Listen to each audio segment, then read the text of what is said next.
لو عايزة تعملي احلى حمام طري وطعمه يجنن، النهاردة بقى هنعمله بالقشطة في الفرن بطريقة سهلة وبسيطة وهتعجبك جدا.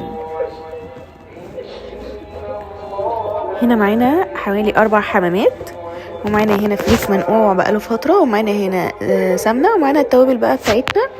معانا هنا ملح وفلفل اسمر وكمون وقرفة وبابريكا، ومعانا حبهان، ومعانا جنزبيل ومرقة دجاج، ومعانا هنا ازازة الزيت. هنا بقطع بقى البصل زي تقطيعة اللي هي بتاعت العصافير دي، قطعوها على حسب التقطيعة اللي انتم محتاجينها. انا عايزاها قطعة صغيرة جدا، فدي التقطيعة القديمة يا جماعة، فاكرينها؟ فزي ما انتم شايفين كده هي قطعناها. بحط شوية زيت، وكنت حاطة طبعا زي ما انتم شايفين في اول الفيديو. هنا كان معانا سمنة، وبقلبها كده على النار زي ما انتم شايفين اهو.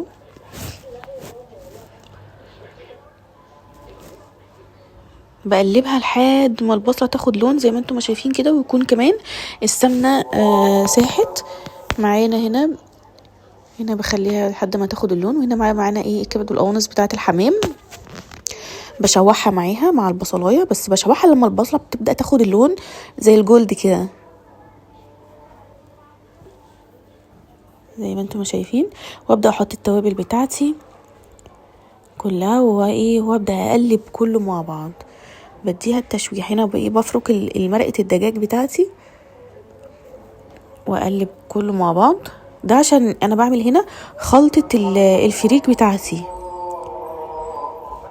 ممكن نقدر نعملها برز، نعملها بفريك، على حسب ما انتوا بتحبوا. هنا بعد الفريك ما اتنقع معايا بحط كله طبعا، بكون مصفيه من الميه،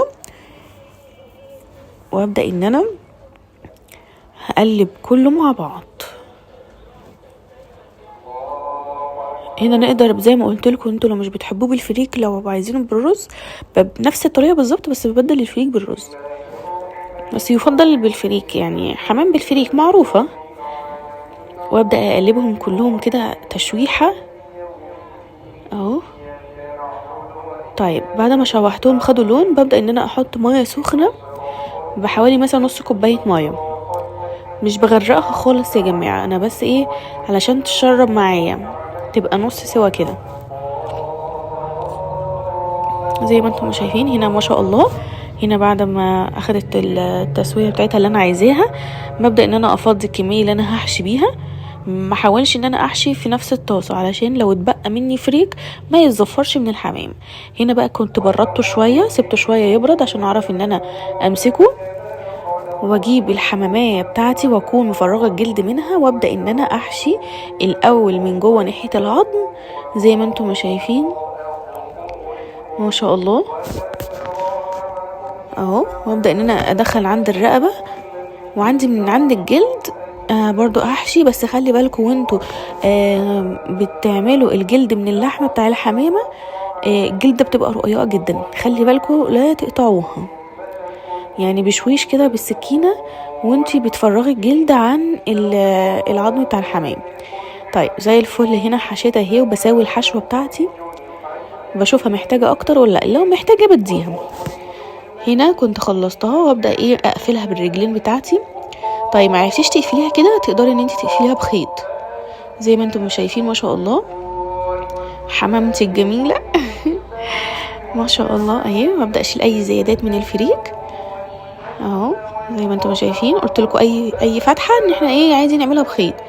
طيب هعوج دراعها كده علشان تبقى تديني شكل الحمامه اللي احنا متعودين عليها في المطاعم زي ما انتم شايفين ما شاء الله تبارك الله.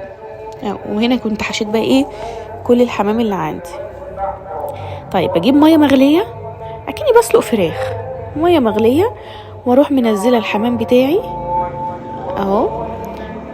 بنزله برضو طبعا بشويش. على فكره عايزه اقول لكم، شوربه الحمام دي لما تطلع في الاخر بتبقى جميله يا جماعه، لو عملتوا بيها ملوخيه، عملتوا بيها اي حاجه انتوا عايزينها. هنا بكون عندي بقى بعمل بوكيه جرنيه، يعني بحط جزرايه وطماطم وبصلايه، وبحط هنا زعتر وشويه ملح زي ما انتم شايفين، شويه فلفل اسمر، مش كتير عشان ما تغمقليش الشوربه. وهنا بحط حبهان مطحون ومرقه الدجاج بتاعتي، دي اختياري يعني مش اجباري. وابدا ان انا اقلب اللي احنا عملناه ده كده، بوزعه زي ما انتم شايفين ما شاء الله. وابدا ان انا اغطيها، ما غطيهاش تغطيه كامله اهو. بص بقى بعد ما غطيناها يعني مش هتاخد معانا تلت ساعه بالظبط في السليق على نار عاليه. وابدا ان انا اخرج الحمام بتاعي. في ناس يا جماعه مش بتحب الحمام، مش عارفه ازاي بصراحه، ده حاجه عظمه. شايفين لوحه فنيه اهو ما شاء الله الحمام بتاعي.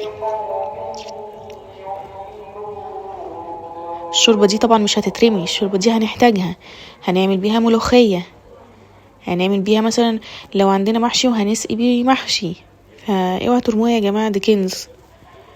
ممكن نعمل بيها اصلا شوربه لسان عصفور في وقت الفطار.